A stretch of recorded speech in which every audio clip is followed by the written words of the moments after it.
moi je sais que je trouve que je ne vaux pas grand-chose, c'est toujours amusant. Mais enfin, vous savez, a priori, je crois qu'il n'y a pas de fumée sans feu. Et si vous êtes pour le public, je ne dis pas les mélomanes, je ne dis pas tellement ce que vous êtes pour le public, ce que vous êtes Maria Callas, et là on pourra tout à l'heure parler du mythe de la diva, est-ce que ça existe? Pas vous la diva Maria Callas, mais le mythe de la diva, est-ce que ça existe? Qu'est-ce que c'est? Est-ce que ça a une réalité encore dans le dernier quart du XXe siècle? J'en sais rien. Mais si vous êtes pour le public, qui, croyez-moi, est profondément attaché à vous. Je fais depuis 3 mois cette expérience dans une émission qui dure 2 heures le matin, qui est une émission d'information, sur une chaîne qui est très écoutée, très très écoutée. Je fais donc, vous êtes devenu mon fétiche. Avant c'était Vladimir Horowitz, c'était le second fétiche. Tous les jours d'entendre du Maria Callas, les gens pourraient se dire, c'est pas possible, on en a assez. Je vous rassure tout de suite, il y a des gens qui m'écrivent en disant, on en a assez de Maria Callas. Mais ça, ils m'ont écrit le 3e jour. Mais d'abord, ce qui est intéressant, c'est que j'ai fait découvrir à beaucoup de jeunes auditeurs qu'il y avait une dame qui s'appelait Maria Callas. Bon, ils avaient bien entendu parler de Maria Callas. Mais qu'est-ce que ça recouvrait, ces 2 mots, Maria et Callas? Ils l'ont découvert. Et dans toutes les lettres que j'ai reçues, et j'ai reçu à votre sujet, je voulais montrer des tonnes de lettres. Les gens toujours disent Maria Callas n'est pas comme les autres. Alors, bon, je reviens, vous me dites, je ne vaux pas grand-chose. Alors, qu'est-ce qui a fait que le public est tellement attaché? Parce que j'ai donné la vérité. J'ai donné une vérité, et le public n'est pas si dur. Il comprend tout de suite si c'est la vérité ou c'est une manière de donner. Il y a les très généreux et il y a les musiciens qui donnent la vérité. Je crois que je peux le définir comme ça, que j'ai pas triché du tout. Et j'ai cherché de faire de mon mieux, de respecter mon mieux le musicien, ou le rôle que j'interprétais. Et le public à la longue, c'est toujours à la longue aussi que la carrière, ou le respect du public dure. Ça c'est toujours à la longue. Une carrière est jugée à la longue de la vie. Pour vous, l'essence même de l'artiste, c'est de ne pas tromper ceux qui en donnent quelque chose. Oh, tu ne peux pas le tromper pour longtemps non plus. Je crois pas. On peut une première fois, oui, on dit quelle merveille, on est épaté. Mais après la première fois, seconde, 3e, et le public dit, oh, c'est pas ça quand même. Oui. Je crois, au moins, parce que je ne sais pas, je suis oui, très instinctive. On peut l'éblouir, le public, mais... Non, on peut l'éblouir, mais on ne peut pas le tenir très longtemps. Bon, Maria Callas, on était à New York. Vous savez, beaucoup peu de gens le savent, donc vous imaginez bien évidemment né en Grèce, quand vous êtes né à New York, de parents, en Amérique. Oui, juste, ils sont arrivés 3 mois avant mon naissance. Alors, est-ce qu'il y avait, on n'a pas décidé pour vous votre naissance, que vous soyez chanteuse? Oh oui, ils ont décidé. Donc, au premier cri, quand vous êtes né, ça y est, on s'est dit, elle sera chanteuse. Quand je suis née, ça, je ne sais pas, mais je sais que c'était l'époque de Diana Durbin, de Shirley Temple, vous savez. Et alors, ma mère, évidemment, elle rêvait, enfin, il paraît qu'elle rêvait quoi? La gloire, qu'est-ce que vous voulez? Parce que Diana Durbin et Shirley Temple n'ont jamais fait une grande carrière de cantatrice.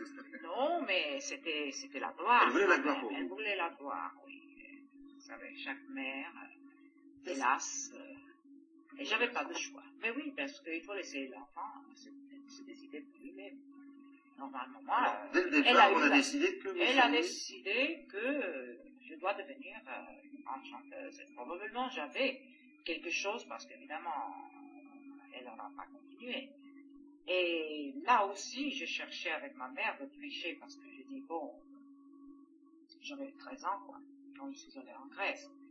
Et elle m'a apporté au conservatoire. Elle m'a dit, il faut que tu ailles. J'ai dit, mais écoute, moi, je vais, je disais écouter parce que dans le temps, on traitait la mère et le père avec un maximum de respect, on ne disait jamais toi, on ne tutoyait pas le parent. Et alors, vous voyez, je disais, si je réussis à prendre la bourse, alors je vais continuer à étudier, sinon, pas question. J'en étais sûr, je n'aurais pas gagné la bourse, mais sûr, 4 fois sûr. Et je gagnais toujours la bourse, alors j'avais pas de choix, je devais continuer. Et ça vous ennuyait l'idée de devenir une cantatrice? Est-ce que parce que c'était vos parents, ou du moins votre mère qui avait décidé d'eux, est-ce que vous luttiez contre le fait de ne pas être indépendant, de faire ce que vous vouliez? Mais je ne pouvais pas lutter parce que dans le temps, on faisait ce que les parents voulaient. pas comme maintenant. Vous savez, où l'enfant, si tu le gifles, il va tout de suite à la police. Je ne suis pas d'accord parce qu'un bon gifle n'a jamais fait du mal. Et alors, mais dans le temps, à présent, que voulez-vous que je fasse? Que je proteste une fille? Bah, avec un tempérament si fort que ma mère aussi en plus.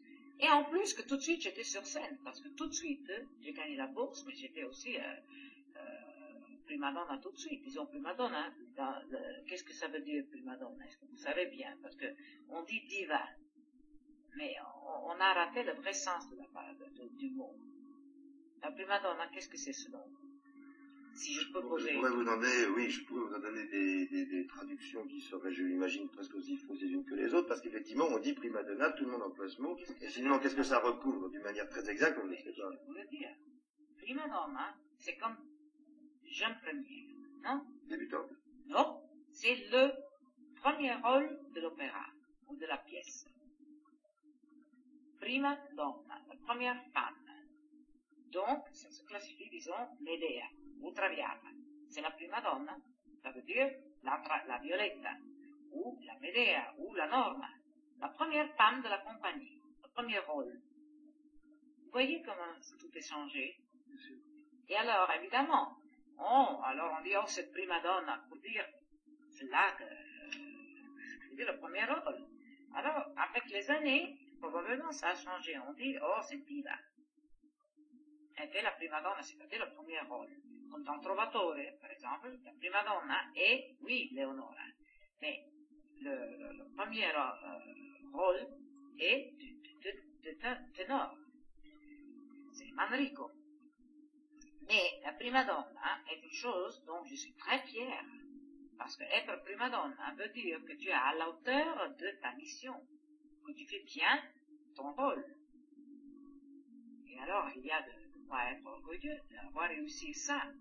Évidemment, si tu t'habilles bien, et si tu te présentes bien, alors encore mieux, tu es dans ton rôle, parce que tu es obligé à être bien habillé, bien aussi, c'est pour ça que je condamne les femmes chanteuses ou chanteurs qui sont gros, je les condamne très, parce que j'y étais dans le temps, et croyez-moi, j'étais pas bien du tout. Et j'ai maigri, et je l'aurais fait encore, parce que le public va voir une belle femme, ou, disons la Traviata, Violetta, Valérie qui meurt de conception, oui. Et on ne peut pas voir en effet, je me rattrape, la première de Traviata a été un fiasco à Venise, à cause d'une prima donna qui était trop grosse dans le temps. Et ils ont commencé à la dernière acte, en fait, tousser, et tout le public riait, rigolait, alors ça a été un fiasco, ça vous le savez bien, c'est l'histoire. Ça c'était à l'époque, Les gens ne croyaient pas à ça. Les prima donnas n'étaient pas si grosses. Parce que, même il y a, si vous prenez des lettres de Malibran, où il hurlait à sa fille qui avait grossi un peu après 3 ou 4 enfants qu'elle avait avec, qu'est-ce qu'elle était avec Galerio. Et il respectait terriblement le père Malibran à sa fille, parce qu'il disait, comment tu peux te présenter comme ça, avec la taille grossie?